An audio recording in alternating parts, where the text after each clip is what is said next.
कि समाज अपने आप को अम्बेडकरवादी कहता है लेकिन हिंदू धर्म को छोड़ के राजी नहीं है।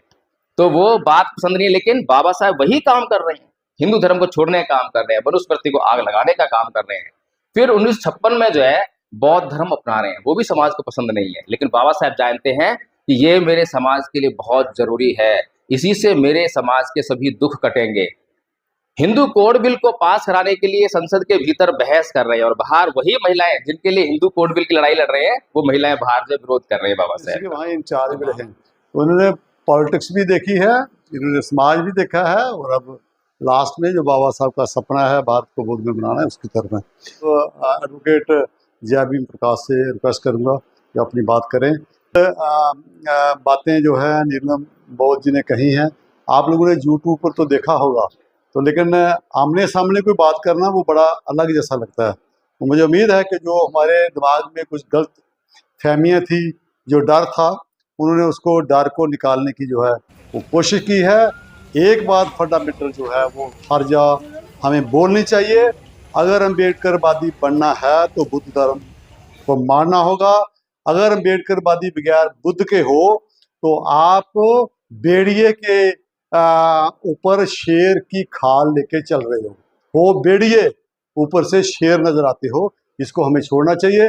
अम्बेडकरवादी बुद्धवाद के बगैर नहीं रह सकता है, इसलिए मुझे उम्मीद है जितने भी लोग बाबा साहब को मानते हैं उसको वो कम्प्लीटली मानेंगे, कोशिश करेंगे अपनी फैमिली को कन्विंस किया जाए, क्योंकि आने वाले वक्त में जैसे बाबा साहब की लेखनी को बहुत देर तक लोगों ने समझा नहीं, ये 78-79 के बाद कांशीराम भामसा ऑर्गेनाइजेशन ने फैलाया, आज आपको हजारों की तादाद में। ऐसा ना हो हम इसको छुपा दें और हमारे बच्चों की पिटाई जो है वो हो, वो कहें कि हमारे माँ बाप पढ़े लिखे थे, इन्होंने हमें क्यों नहीं बताया है। तो ये छोड़ना होगा, आप इस डर को अपने अंदर से निकालना होगा। ऐसे भी जूते पड़ रहे हैं, अगर बुद्ध बनने के बाद जूते पड़ जाएंगे तो प्रेस कॉन्फ्रेंस करेंगे कि मैंने बुद्ध धर्म को अडॉप्ट किया था इसलिए मेरी पिटाई हुई, ताकि वो जापान भी सुने, वो चाइना भी सुने, वो हमारे लोग भी सुने, कि ताकि वो इकट्ठे हों। तो बहुत बहुत धन्यवाद।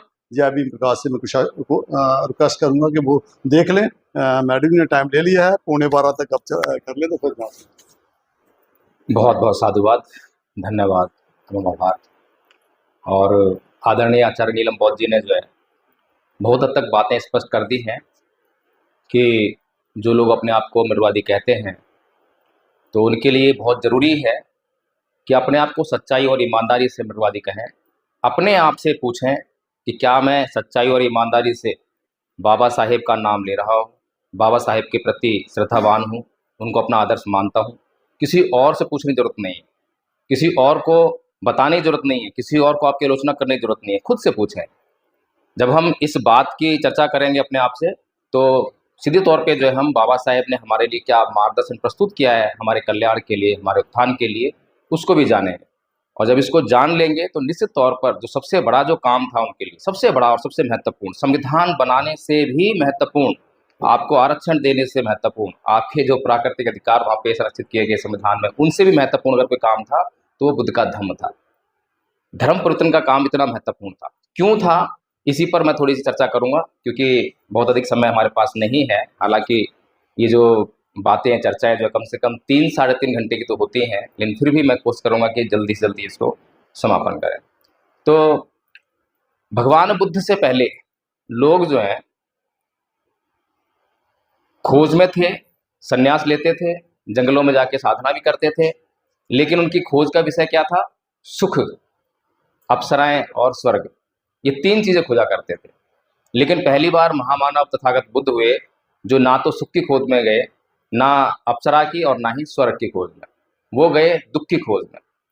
क्योंकि हम जो है पीड़ित हैं, हमारे जीवन में दुख ही दुख है। जैसा कि भगवान बुद्ध ने देखा कि भाई कोई मर रहा है, मर क्यों रहा है, मरना दुख है, कोई मतलब बीमार है, कोई बूढ़ा है, तो इसीलिए जो है पहले भगवान बुद्ध ने इस दुख को परिभाषित किया। जाति भी दुखा, जरा भी दुखा, व्याधि भी दुखा, मरणम भी दुखा, शोक परिदेव दोमनस्यो पाया सापी दुखा, यम्पि छगने लपति तम्पि दुखं पियहि अप्ययोगो दुखो अप्यहि संपयोगो दुखा, संगतेन पच्चुपादान खंदापि दुखा। कि जन्म लेना दुख है, मरना दुख है, बुढ़ापा दुख है, रोग दुख है, जो हम चाहते हैं वो नहीं मिलता है तो दुख होता है, हमारे प्रियजन छुड़ते हैं तो दुख होता है, अप्रियजन हमसे मिलते हैं तो दुख होता है। इसका मतलब ये जो 5 स्कंधों से निर्मित शरीर है, ये दुखों का घर है। इस बात को उन्होंने समझा, और इस बात को समझते हुए जब उनको ज्ञान प्राप्त हो गया, तो पहले जो शब्द थे उनके, अनेक जाति संसार संधा विसंग अनिविसंग घह कारक गब संतो दुखा जाति पुनः पुनः घह कारक दिठोसी पुनः गेहंग ना कहासी सब्बा ते फासु का बग्गा घह कूटम विसंकित विसंखार गतंग तित्तंग तणहानंग खय मत्स्य। जिस चीज को हम लोग जो है इग्नोर कर देते हैं, उसी चीज को देखकर जो है भगवान बुद्ध को ज्ञान प्राप्त हुआ, और उन्होंने ये देखा कि ये दुख जो है, अभी जो दुख की बात हमने की है, जीवन में दुख क्यों है, और सबके जीवन में दुख है। ऐसा नहीं है कि केवल बौद्धों के जीवन में दुख हो, हिंदुओं के जीवन में भी ये दुख है, मुसलमानों के जीवन में भी दुख है, ईसाइयों के जीवन में भी ये दुख है। कोई इन दुखों से बचा नहीं है। कौन सा दुख? जन्म लेना दुख है, बताइए कौन बचा हुआ है? बुढ़ापे से कौन बचता है? रोग से कौन बचता है? मृत्यु के दुख से कौन बचता है? प्रियजन जिसके बिछुड़ते हैं उससे कौन बचता है? तो ये सारे जो दुख हैं, ये प्राकृतिक दुख हैं, हर किसी के जीवन में आते हैं। लेकिन इन दुखों से मुक्त होने का जो मार्ग है वो केवल बुद्ध के पास है, और जरूरत सबको है। बताइए किसी जरूरत नहीं है? कौन व्यक्ति ऐसा है जो इन दुखों में पड़ना चाहेगा? मुसलमान, हिंदू, ईसाई, उनकी तो मजबूरी है दुखों में ही जीने की, दुखों में ही मरने की। क्यों मजबूरी है? क्योंकि उनको वो रास्ता नहीं पता है। लेकिन जो लोग बाबा साहेब की जिनके ऊपर अनुकंपा हुई, और बाबा साहेब की अनुकंपा के कारण जो बुद्ध की शरण में चले गए, कितना महानतम कार्य हो, वो तो समझ गए कि बुद्ध का मार्ग क्या है। बुद्ध का मार्ग है अपने दुखों से मुक्त होना। इतना अगर समझ लें तो मुझे लगता है कि अभी हम मानने की तरफ बात कर रहे हैं कि बाबा साहेब ने कहा इसलिए मान लो मान लो। दो बातें होती हैं, एक तो संप्रदाय का बनाना, समुदाय का इकट्ठा करना, उससे हम जब इकट्ठे हो जाते हैं तो अपनी बहुत सारी समस्याएं सॉल्व कर लेते हैं। तो एक लक्ष्य तो बाबा साहेब ने वो भी दिया। बाबा साहेब ने जब देखा कि भारत में, क्योंकि हमारी जीवन को जो रेगुलेट करने वाली जो संस्थाएं हैं वो राजनीतिक संस्थाएं हैं, सरकार है, तो उसमें भी भागीदारी जरूरी है। गलत लोगों के हाथ में जब हमारे घर की बागडोर चली आती है तो हमारे पर अत्याचार और शोषण होने लगता है। तो इसीलिए जो है बाबा साहेब को इस बात की भी चिंता थी। इसीलिए एक दो का धर्म के साथ साथ में दो काम हो रहे हैं। अगर मान लीजिए कि ये जो बुद्ध ने जो खोज की थी, अगर ये बुद्ध ने खोज ना की होती, तब भी कम से कम अच्छा धर्म होता। इसलिए भी बाबा साहेब अपनाते किसी धर्म को, तब भी तो हमारे पास एक लक्ष्य होता कि भाई इकट्ठे हो जाइए, कम से कम सरकार बनाइए, अपने कम से कम वाले दुख तो दूर कीजिए, कम से कम भौतिक दुख तो दूर कर लीजिए। लेकिन बड़े ही खुशी की बात है, ना केवल भौतिक दुखों से हम मुक्त हो सकते हैं, बल्कि प्राकृतिक दुखों से भी मुक्त होने का मार्ग हमारे पास है। अब जो मैंने बातें भी बताई हैं, ये जो दुख है, जन्म मरण का दुख, अनेक जाति संसार संधा विसंग अनिविसंग, कि मैं अनेक जन्मों तक भटकता रहा, खोजता रहा, ढूंढता रहा कि मैं दुखों में क्यों पड़ रहा हूँ, दुख क्यों आ रहा है, लेकिन मुझे मार्ग नहीं मिला और मैं बार बार दुखों में पड़ता रहा। भगवान बुद्ध जब ज्ञान प्राप्त कर लेते हैं तो ये बात पहली बार कहते हैं, हे ग्रह कारक, घर बनाने वाले, मैंने तुझे देख लिया है, अब तू जो है दोबारा घर नहीं बना पाएगा, क्योंकि मैंने उस घर बनाने वाली तृष्णा का क्षय कर दिया है, नाश कर दिया है। कैसे घर बनाएगी? इतना सुंदर धर्म, हमारे दुखों को जड़ से काटने का धर्म, और सबको इसकी जरूरत है। लेकिन समस्या ये है कि पिछले 70 साल से जब से बाबा साहेब ने धर्म को अडॉप्ट किया है, हम धर्म को समझ ही नहीं पाए। अभी तक केवल हम जो है प्रतीकात्मक उसका प्रचार कर रहे हैं, सिंबॉलिक। बौद्ध धर्म का यही है नारा, करुणा मैत्री भाईचारा, नारे लगाए, खूब नारे लगाए, जुलूस लगाए, और बौद्धों के भीतर से ही करुणा गायब है, मैत्री गायब है, भाईचारा है ही नहीं। भाईचारा होता तो हमारी संस्थाएं बन गई होती, कोई आज कमी तो नहीं है। बाबा साहेब के अनुकंपा से इतनी नौकरियां मिली हैं, डोनेशन अगर कर रहे हैं, कितने करोड़ लोग हैं, अगर 1 करोड़ लोग भी इकट्ठा होकर रोज 1 रुपया दान करें तो 1 करोड़ का इकट्ठा रहता है। कहाँ मुसीबत है हमारे पास? भगवान बुद्ध जो है धम्मपद में कहते हैं, नए परिसंग गुलो मानी नए परिसंग कथा कथन अतनो व्यवेक है कतानी या कतानी से, कि दूसरे क्या कर रहे हैं, दूसरे क्या नहीं कर रहे हैं, ये मत देखो, मैं क्या कर रहा हूं, मैं क्या नहीं कर रहा हूं, ये देखो। तो सीधी सी बात है, भगवान ने ये भी तो कहा ना, अत्तदीपो भव। लेकिन अत्तदीपो भव का तो हमने जो है अपने स्वार्थ के लिए यूज करना शुरू कर दिया, लेकिन इसका बड़ा गंभीर मामला है। अत्तदीपो भव करने के लिए पहले अध्ययन करना पड़ेगा, समझना पड़ेगा कि कौन सी बात जो है मेरे कल्याण में है, कौन सी बात जो है दूसरों के कल्याण में है। कहीं ऐसा तो नहीं है किसी बात से मेरे नुकसान हो रहा हो, दूसरों को नुकसान हो रहा हो, तब होता है अत्तदीपो भव। लेकिन दूसरों को नुकसान होता है तो होने दो, मुझे तो फायदा हो रहा है, तो इसीलिए मैं अपने लिए उसको प्रयोग करने लगा। तो कुल मिलाकर यही है कि हमारे महापुरुष जो है हमारा संपूर्ण मार्गदर्शन करते हैं, चाहे वो परम पूज्य बाबा साहब डॉक्टर भीमराव अम्बेडकर हों, चाहे वो तथागत बुद्ध हों। लेकिन हम हैं कि ना तो हम बाबा साहेब की मानने वाले हैं और ना ही बुद्ध की मानने वाले हैं। अगर हम किसी की भी मान लें तो हमारे दुख कट जाएं। हमारे दुख लगातार बने हुए हैं। आज भी जो है चीफ जस्टिस ऑफ इंडिया के ऊपर जूता फेंका जाता है, अनिल मिश्रा बाबा साहब का अपमान कर देता है, लेकिन हम जो है एक काम अच्छी तरह कर देते हैं कि हम इन अपमान करने वालों का विरोध करने के लिए आंदोलन बहुत जल्दी करने लगते हैं। अभी सोशल मीडिया पर जो एक कैंपेन चला देंगे और दिन रात उनको कोसने का काम करेंगे, लेकिन ये भूल जाते हैं कि उनका अपमान, हमारे महापुरुषों का अपमान वे लोग नहीं कर रहे हैं, क्योंकि उनके पास तो अपमान करने की ताकत ही नहीं है। बता दीजिए मुझे, ताकत हो तो, ताकत है क्या? बाबा साहेब का अपमान करने की ताकत मनुवादियों में है क्या?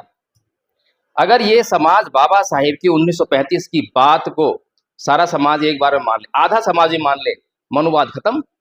बताइए मनुवाद कैसे खत्म होगा? 85% लोग बोलते हैं हम अपने आप को, 85% मत मानिए, 50% मान लीजिए, 30% भी मान लीजिए। अगर 30% लोगों ने हिंदू धर्म छोड़ दिया तो इस देश में हिंदू धर्म की क्या हालत होगी, बताइए मुझे। और ये तो बाबा साहेब का कहना है ना, हमारे लिए आदेश है कि हमें हिंदू धर्म छोड़ना चाहिए, लेकिन हम हैं जो हिंदुओं को, मनुवादियों को ये ताकत देते हैं। ये ताकत हमने तो दी है ना, और हमारी ही ताकत से उन्होंने सरकार बनाई है, किसी और की ताकत नहीं है ये। तो हम खुद जो है गुनाह कर रहे हैं और दूसरों के सर पर जो है लगातार दोष मढ़े जा रहे हैं। बाबा साहेब डॉक्टर भीमराव अंबेडकर कभी भी इस समाज के लिए वो बात नहीं कहते जो इस समाज को पसंद हो। हमेशा बाबा साहेब वो बात कहते हैं और वो काम करते हैं जो इस समाज के लिए जरूरी है। अगर उन्हें राजनीति करनी हो, आज भी अगर आपके सामने, आपके बीच में कई बार राजनेता आते होंगे, राजनीतिक लोग आते होंगे। उदाहरण देता हूँ, चलो ये दशमेश नगर है आपका, इस नगर में जैसे ही कोई समाज सेवा करने वाला, समाज सुधारक प्रवेश करता है और प्रवेश करते ही उसको एक शराबी टकरा जाए तो क्या कहेगा उससे? ये मेरे भाई शराब छोड़ दे, ये तुझे मार डालेगी, तेरा परिवार अनाथ हो जाएगा, यही कहेगा ना।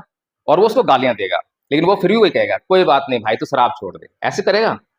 और उस समाज सेवक की, ये जो समाज है कोई आओ भगत नहीं करेगा, ये तो इसका काम है, ये तो समाज सेवक है, ऐसे ही कहेंगे उसको। लेकिन इसी दशमेश नगर में एक नेताजी एंट्री करते हैं, चुनाव का टाइम चल रहा है, और एंट्री करते ही शराबी उनको मिल जाता है, तो फिर क्या बोलेगा शराबी? शराबी से क्या बोलेंगे?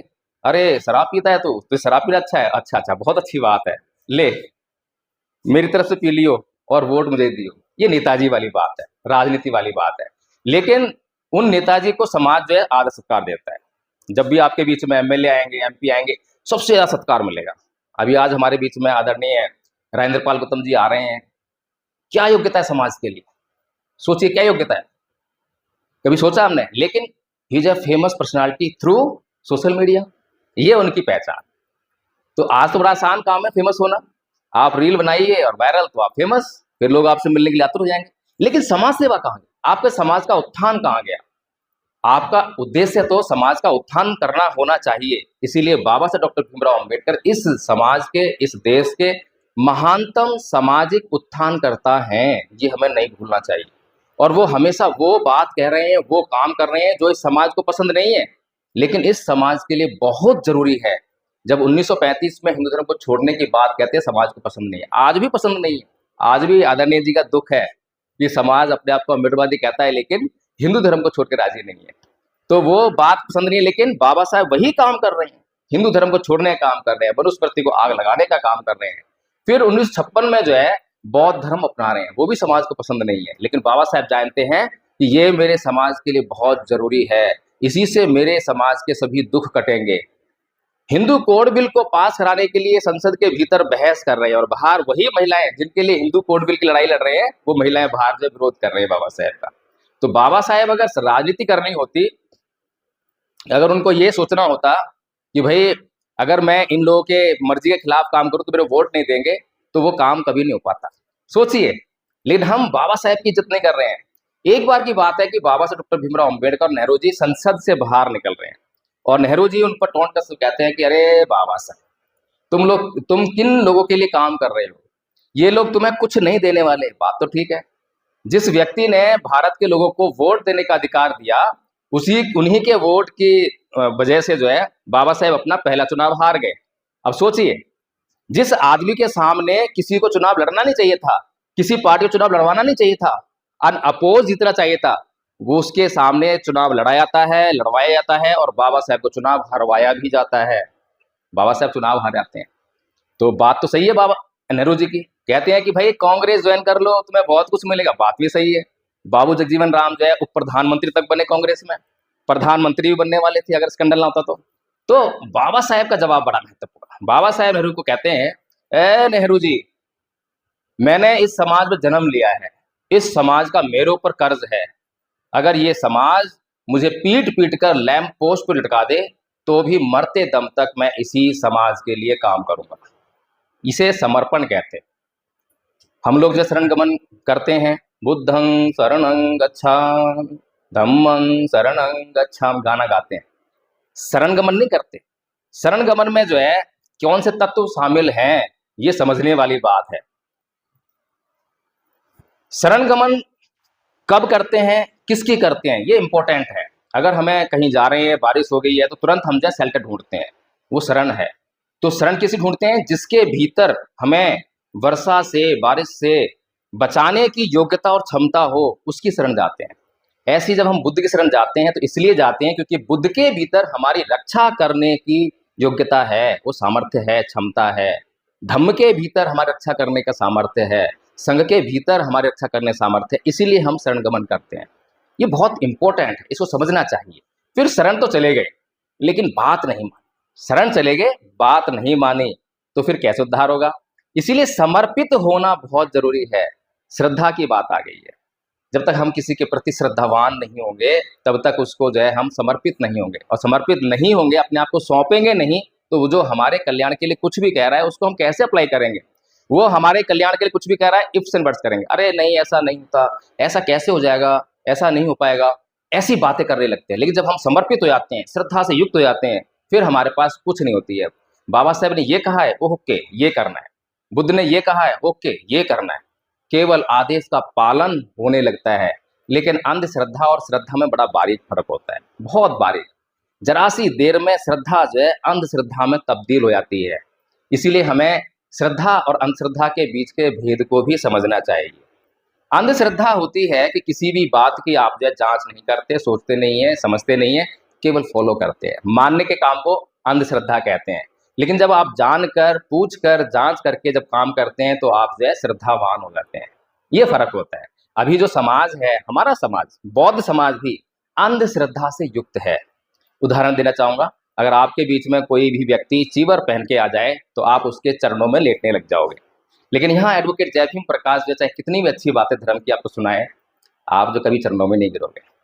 उसकी झोली जो है आप दान से भर दोगे। लेकिन यहाँ जो है कितनी भी कष्टों में, कितने भी संघर्ष में चल रहा हो, लेकिन आप उसके संघर्ष को नहीं समझोगे, अरे इसका काम है, तो समाज सेवक है, समाज सुधारक है। तो ये जो है श्रद्धा और अंधश्रद्धा है, और इसी का फायदा जो लोगों ने उठाया है। 13 अक्टूबर सन 1956 की शाम को भंते चंद्रमणि से जो है बाबा साहब शिकायत कर रहे हैं, भंते जी मैं जो है बुद्धं शरणं गच्छामि करूंगा, धम्मं शरणं गच्छामि कहूंगा, लेकिन संघं शरणं गच्छामि नहीं करूंगा। कारण है कि ये जो बौद्ध भिक्षु हैं, इनका जो लक्ष्य है निर्वाण को प्राप्त करना, ये उस लक्ष्य को छोड़कर ये अपने सुखों के फेर में पड़ गए हैं, अपना जीवन जो है सुख से बिताने में लग गए हैं, अपना पेट पालने में लग गए हैं। अब तो और भी उससे ज़्यादा बढ़ गए हैं, अब तो संस्थाएं बनने लगी हैं बौद्ध भिक्षुओं की, अब तो वो बौद्ध विहार बनाने लगे हैं। बताइए, एक बौद्ध भिक्षु जब अपना गृह त्याग करता है, घर से बेघर होता है, तो वो घर से बेघर होता है इस कीमत पर कि अब चाहे मुझे कहीं पर कोई शेल्टर मिले या ना मिले, आसमान मेरी छत होगी, जमीन मेरा बिछौना होगा, जब भी तो घर छोड़ता है वो। अगर उसे कोई चिंता हो कि मुझे कहीं बुद्ध विहार ठहरने को मिलेगा ना मिलेगा, कहीं को रूम मिले ना मिलेगा, तो काहे का गृह त्याग? ये गृह त्याग थोड़ा ना हो गया, अभी भी चिंताओं से युक्त है। फिर संपत्ति का त्याग करता है। अब किसी भी प्रकार की कोई संपत्ति से उसका कोई मोह नहीं है, कोई संपत्ति का स्वामी नहीं है। लेकिन आजकल तो आप सोच सकते हैं कितनी बड़ी बड़ी संपत्तियों के मालिक है। फिर तमाम रिश्ते नातों का त्याग, किसी रिश्ते में अब कोई मोह नहीं है, किसी को चिंता फिक्र नहीं है, कौन मेरा बेटा, कौन मेरा ये, कौन, कुछ नहीं है, लेकिन सारे कनेक्टेड है अपने परिवारों से। तो ये जो है हमारी श्रद्धा और अंधश्रद्धा का विषय है। अभी तक हमने जो है बौद्ध समाज का निर्माण करने की तरफ प्रगति ही नहीं की है, आंखें ही नहीं की हैं कि भाई हमें जो है बौद्ध समाज का निर्माण करना है। तो कहने का मतलब ये है आदरणीय उपस्थित संघ कि हमारे लिए बौद्ध धर्म का प्रचार करना कोई मुश्किल काम नहीं है, बड़ा आसान काम है। अगर मुश्किल काम होता तो मैं समझता हूँ कि मेरे जैसा उपासक, साधारण उपासक, मुझे भी कई लोगों ने ऑफर किया कि भाई तुम इतनी बड़ी बड़ी बातें करते हो, तुम क्यों नहीं भिक्षु बन जाते? अरे भाई अगर मैं भिक्षु बन गया तो मैं लिमिटेड हो जाऊंगा। फिर ये जो राजनीति की बातें हैं, राजनीतिक लोग जो नुकसान कर रहे हैं समाज का, बुद्धिजीवी वर्ग नुकसान कर रहा है, कैसे मैं उनको जो है गाइड करूंगा, समाज को गाइड करूंगा? ये नहीं कर पाऊंगा। मुझे ओवरऑल काम करना है। इसीलिए पहली बात तो मैं भिक्षु नहीं बन सकता। दूसरा, भिक्षु ना रहते हुए भी चैलेंजेस हैं, क्योंकि आपको आर्थिक संकट का सामना करना पड़ता है। आपको लोग फंडिंग नहीं करते हैं, लेकिन भिक्षु को तो बड़ी फंडिंग होती है। लाखों करोड़ों रुपए में बहुत भिक्षु खेलने लगता तुरंत ही। कोई गाड़ी डोनेट कर रहा है, कोई कुछ डोनेट कर रहा है, लेकिन एक साधारण उपासक को नहीं करेगा। मेरे लिए चैलेंजेस हैं, लेकिन मैंने भी यही चैलेंज को स्वीकार किया है कि एक साधारण उपासक को, एक साधारण गृहस्थ को, जो विद्वान है, उसको भी जो है समाज में स्थापित करके रखना है। उसको भी बताना है, समाज की आंखें खोलनी है, समाज को अंधश्रद्धा से बाहर लेकर आना है। असली भिक्षु, नकली भिक्षु की भी पहचान करवानी है। भिक्षु कैसे बनता है ये सब बताना है। तो इन्हीं सभी बातों के लिए जो है धम्मपद संघ का निर्माण किया, और धम्मपद संघ का निर्माण करने के बाद बहुत सारे हमने जो है काम किए हैं, और उनमें से छोटा सा आपको जो मैं उदाहरण दे दें, क्योंकि ज़्यादा टाइम नहीं है। धम्मपद का पद सुना रहे हैं? जी सुनाइए।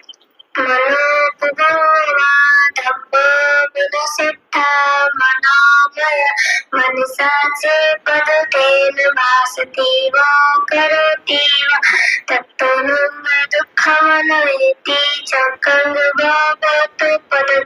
अर्थ: मन सभी प्रवृत्तियों का अगुआ है, मन ही उनका प्रधान है, वे मन से ही उत्पन्न होती है। यदि कोई दूषित मन से वचन बोलता है या आप कर्म करता है तो दुख उसका अनुसरण उसी प्रकार करता है जिस प्रकार के सबका कोई है गाड़ी खींचने वाले बैलों का पैरों का। जी, तो देखिए आपने सुना, पहले पाली में सुना है इन्होंने, उसके बाद में हिंदी में अर्थ बताया। कितने पद याद है आपको? 5 पद याद है। 5 पद याद है। तो और कोई दूसरा पद सुना है? अकोची मऊ, अवधि मऊ, अजीनी मऊ, अहासी में ये न सम्मति। उसने मुझे डांटा, उसने मुझे मारा, उसने मुझे जीत लिया, उसने मेरे सब कुछ लूट लिया। जो ऐसे मन में बना रखते हैं उनका मैं कभी साथ नहीं होता। जी, तो देखिए शायद मैंने अपने जीवन में बड़े बड़े लोगों को भी इतना शुद्ध वाचन करते हुए पाली में नहीं सुना, लेकिन इस छोटी सी बच्ची ने, जो कि धम्मपद संघ की प्रथम वर्ष की आचार्य बन चुकी है, और कितनी अच्छी गाथाओं का इन्होंने वाचन किया और उसका हिंदी अर्थ भी बताया है। बेटा आप खड़े हुए, नाम क्या है आपका? प्रियांशु कुमारी। प्रियांशु कुमारी। तो आप भी आचार्य हैं यहाँ पर? यस। आज क्या कुछ सीखा है आपने? हमारे दर्शकों को बताया थोड़ा सा। बहुत कुछ सीखे हैं। बहुत कुछ सीखे, कुछ सुना है इसमें से? मैं इसमें सुना रही हूँ। जी। ओकास वंदा विभंते द्वारतयेन माया कत्तम शपंग अपराधम खमतु में भंते। जो काश दीजिए भंते, 3 द्वारों मन वचन कर्म से मेरे द्वारा जो अपराध हुए होंगे उन सबको क्षमा कीजिए भंते। ये छोटा सा आपको मैंने डेमो दिखाया है। ऐसे 70-80 बच्चे हमने तैयार कर दिए हैं, छोटे छोटे बच्चे, 4 साल से लेकर 80 साल तक के लगभग जो है बुजुर्ग लोग जो है इस कोर्स को कर चुके हैं। ये पूरा कोर्स तैयार किया है हमने, क्योंकि जब तक हमारे पास कोर्स नहीं होगा और उसको याद नहीं करेंगे तो हम प्रचार किस बात का करेंगे। अभी चर्चाएं तो होती हैं स्कूल में, कॉलेज में, अड़ोस में, पड़ोस में, रिश्तेदारी में, ऑफिस में, सब जगह चर्चाएं होती हैं, लेकिन चर्चाओं में सिख धर्म शामिल है, मुसलमानों का धर्म शामिल है, हिंदू धर्म भी शामिल है, उनके व्रत त्योहार सब कुछ शामिल है, लेकिन हमारी चर्चा वहाँ पे नहीं हो पा रही है। हम चर्चा ही नहीं कर पा रहे हैं। तो जब तक हम चर्चा नहीं करेंगे, लोगों को बताएंगे नहीं कि धम्म है क्या, बुद्ध ने किस बात का इलाज किया है, तो फिर लोग उसको समझेंगे कैसे और कैसे बौद्ध धर्म ग्रहण करेंगे। तो ये जो तरीका है ये धम्मपद संघ ने अपनाया। मेरे पास जो है प्रथम वर्ष का कोर्स भी है, पंपलेट लेकर आया हूँ आप लोगों के लिए। तो प्रथम वर्ष का कोर्स जब बहुत ही साधारण कोर्स है, जो पहले से ही बौद्ध है, आधा कोर्स उनको आता ही है। प्रथम वर्ष कोर्स में जो है क्षमा याचना, शील याचना, नमन, तिसन, पंचशील, धम्मपालन गाथा और धम्मपद के 5 पद, बस इतना सा कोर्स है। लेकिन इस कोर्स को जो भी कर लेगा और जो भी इसका आचरण करेगा, उसके दुखों को काटने की हम गारंटी देते हैं कि आपको लाभ जरूर होगा। गारंटी दे रहे हैं, ना हो तो हमें पकड़ लेना कभी भी जो है, और सजा आपकी भुगतेंगे हम। इतनी गारंटी, कौन सा धर्म दे सकता है आपको? चमत्कार करने वाले धर्म भी नहीं सकते जो कहते हैं चमत्कार होता है। वो तो कहते हैं सतयुग में होगा, अब नहीं होगा, लेकिन हम कहते हैं किसी भी युग में पालन करो इसका। जो गाथाएं हैं, नाही वीरेन वीराणी समंत कुदाचन अवेरेन च समंति ऐस धम्मो सनातनो, वैर से कभी वैर शांत नहीं होता, अवैर से ही वैर शांत होता है। ये सनातन नियम है, अप्लाई करो। देखो कहाँ पे नहीं होता, कौन से जगह पे नहीं होता, कौन से समय पे नहीं होता, किस व्यक्ति पे लागू नहीं होता, सब पे लागू होगा, सबके लिए है। इसीलिए सनातन है, इसीलिए एटर्नल है। तो इसीलिए बुद्ध के धम्म का प्रचार प्रसार करना बहुत आसान काम है, मुश्किल काम नहीं है। केवल सबसे पहले इसकी हमें खुद को ट्रेनिंग लेनी पड़ेगी, खुद सीखना पड़ेगा। तो मैं आप लोगों का भी स्वागत करता हूं, इस कोर्स को करने के लिए वेलकम करता हूं। और ये कोर्स करने के लिए आपको कहीं जाने की ज़रूरत नहीं है, अपना समय भी ज़्यादा देने की ज़रूरत नहीं है। सुबह 5 बजे से लेकर 8 बजे तक